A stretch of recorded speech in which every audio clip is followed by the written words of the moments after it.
Good afternoon everyone. ನಾನು Surathkal holy family English medium ಸ್ಕೂಲ್ನ 10ನೇ ತರಗತಿಯಲ್ಲಿ ಓದುತ್ತಿರುವ ಅರ್ಫ್.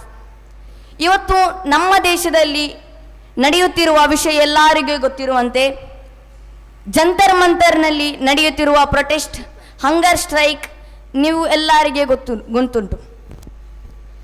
ಸೋನಮ್ ವಾಂಗ್ಚುಕ್ ಎಂಬ ಒಂದು scientist, big introducer who made many invention in our India, but our government is telling that he is biggest anti-terrorist. ಅವರು ಎಷ್ಟೋ ವರ್ಷ ಕಾಲದಲ್ಲಿ ಜೈಲಲ್ಲಿ ಇದ್ದರು, ಆದರೂ ಅವರು ಆಂಟಿ ಟೆರರಿಸ್ಟ್. ಆದರೆ ನಮ್ಮ ದೇಶಕ್ಕೆ ಅವರು 20 ದಿನ ಕಾಲ ಏನು ತಿನ್ನದೆ, ಏನು ಹೊಟ್ಟೆ ಒಳಗೆ ಸೇವಿಸದೆ ಅವರು ಟೆರರಿಸ್ಟ್ ಎಂದು ನಾವು ಬಯಸಿದ್ದಲ್ಲ. ಅದು ಏಕೆ? ನಮ್ಮ ಎಜುಕೇಷನ್ ಸಿಸ್ಟಮ್ ಈಗ 75%, ಮ್ಯಾಕ್ಸಿಮಮ್ 75% ಆಫ್ ಸ್ಟೂಡೆಂಟ್ಸ್ಗೆ ಮಾತ್ರ ಎಜುಕೇಷನ್ ಸಿಗ್ತಾ ಇರೋದು, ಮತ್ತೆ 25% of the students are going to political field. Political field ಈಗ ಹೇಗೆ ಆಗಿದ್ರೆ ಅಂದರೆ, ಒಂದು ಎಜುಕೇಷನ್ ಇಲ್ಲ, ಎಜುಕೇಷನ್ ಸಿಸ್ಟಮ್ಗೆ ಎಂತ ಸಹ ಇಂಪಾರ್ಟೆನ್ಸ್ ಕೊಡುವುದಿಲ್ಲ. ಆ ಥರ ಆಗಿದೆ ನಮ್ಮ ಎಜುಕೇಷನ್ ಸಿಸ್ಟಮ್. ಕಲೀಲಿಕ್ಕಿಲ್ಲ, ಹೋಗಿ ಪೊಲಿಟಿಷಿಯನ್ಗೆ. ಓದಲಿಕ್ಕಿದ್ರೆ ಬನ್ನಿ ನಮಗೆ ಎಜುಕೇಷನ್ ಸಿಸ್ಟಮ್ಗೆ. ನಮ್ಮ ದೇಶದಲ್ಲಿ ನೋಡಲು ಹೋದರೆ ನಮ್ಮ ದಕ್ಷಿಣ ಕನ್ನಡದಲ್ಲಿ ಒಂದೇ ಒಂದು ಸರ್ಕಾರಿ ಮೆಡಿಕಲ್ ಕಾಲೇಜ್ ಇಲ್ಲ. ನಮ್ಮ ನೆಕ್ಸ್ಟಿನ ಜನರೇಷನ್ ಹೇಗೆ ಇರಬಹುದು? ನಮ್ಮ ಅಲ್ಲಿ ಜಂತರ್ ಮಂತರ್ನಲ್ಲಿ ಪ್ರೊಟೆಸ್ಟ್ ಮಾಡುತ್ತಿರುವ ಎಷ್ಟೋ ಮಕ್ಕಳಿಗೆ ಹಿಂಸೆಯನ್ನು ನೀಡುತ್ತಿದ್ದಾರೆ. ಬ್ಯಾಚ್ ಇಲ್ಲದ ಪೊಲೀಸ್ ಅವರು, BSF ಅವರು ಎಷ್ಟು ಹೊಡೆಯುತ್ತಾ ಇದ್ದಾರೆ. ಒಂದು ಕೋಲಿಗೆ ಆಣಿಯನ್ನು ಹಾಕಿ ಅದರಿಂದ ಅವರ ಮೇಲೆ ಚಿತ್ರ ಹಿಂಸೆಯನ್ನು ನೀಡುತ್ತಿದ್ದಾರೆ. ಏನಾಗಿರಬಹುದು ಆ ಪ್ರೊಟೆಸ್ಟ್ ಮಾಡುವ ಮಕ್ಕಳ? ಅಬ್ದುಲ್ ಕಲಾಂನವರು ಒಂದು ವಿಷಯ ಹೇಳುತ್ತಾರೆ. ಈಗ ನಾವು ನಮ್ಮ ಏನಾದರೆ ವಿಷಯ ಬಂದರೆ ಜಾತಿ ಧರ್ಮ ಭೇದವನ್ನು ಅಲ್ಲಿಯೇ ಹರಿದು ತರುತ್ತಾರೆ. ಅಬ್ದುಲ್ ಕಲಾಂ ಒಂದು ವಿಷಯ ಹೇಳುತ್ತಾರೆ, ನಾನೊಬ್ಬ ಮುಸಲ್ಮಾನ ಆದರೂ ನಾನು ಒಂದು ಹಚ್ಚುವ ದೀಪ, ಅದು ಹಿಂದೂಯಿಸಂಗೆ ಸಿಂಬಲೈಸ್ ಮಾಡುತ್ತದೆ. ನನ್ನ ಕೈಯಲ್ಲಿರುವ ಒಂದು ಕ್ಯಾಂಡಲ್, ಅದು ಕ್ರಿಶ್ಚಿಯಾನಿಟಿಗೆ ಸಿಂಬಲೈಸ್ ಮಾಡುತ್ತದೆ. ಮತ್ತೆ ಏಕೆ ನಾವು ಫೈಟ್ ಮಾಡಬೇಕು? ಏಕೆ ನಾವು ಬೇರೆ ಧರ್ಮಕ್ಕೆ ಬೈಬೇಕು? ಏಕೆ ನಾವು ಗಲಾಟೆಯನ್ನು ಮಾಡಬೇಕು? ನಮ್ಮ ದೇಶದ ಬಗ್ಗೆ ಏನಾದರೂ ಮಾತನಾಡಲು ಹೋದರು, ನಮ್ಮ ದೇಶದ ಬಗ್ಗೆ ಏನಾದರೂ ಅಭಿವೃದ್ಧಿಯ ಬಗ್ಗೆ ಹೇಳಲು ಹೋದರು, ವಿಡಿಯೋ ಮಾಡಿ ಹಾಕಿದರು.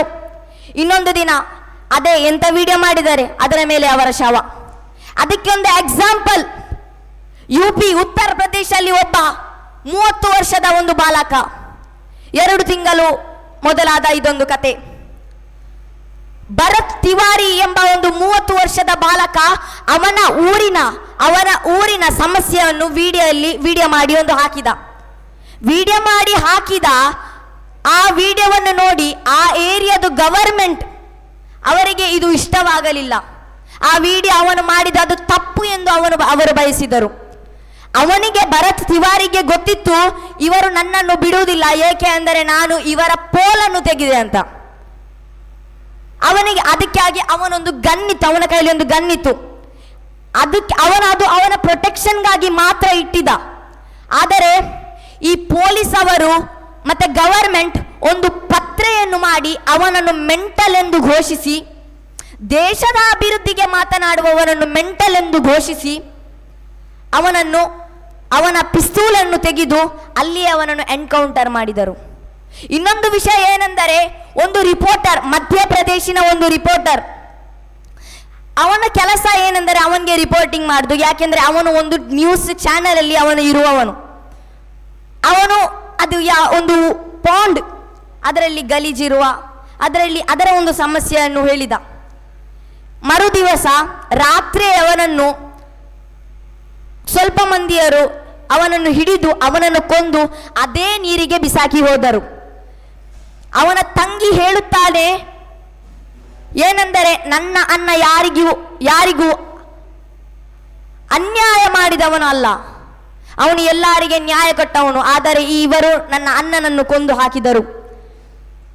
ಈಗ ನಮ್ಮ ದೇಶ, ಬ್ರಿಟಿಷ್ ಅವರು ನಮ್ಮನ್ನು ಹೇಗೆ ಕಟ್ಟು ಹಾಕಿ ಇಟ್ಟಿದ್ದರು, ಆಗ ನಮ್ಮ ದೇಶದ ಗವರ್ಮೆಂಟ್ ಆಗಿದೆ. ನಾವು ಇದನ್ನು ಸುಧಾರಿಸ ಹೋಗಬೇಕು. ನೀಟ್ ಪೇಪರ್ ಲೀಕ್ ಅದರ ಬಗ್ಗೆ ನಾವು ಮಾತಾಡಬೇಕು.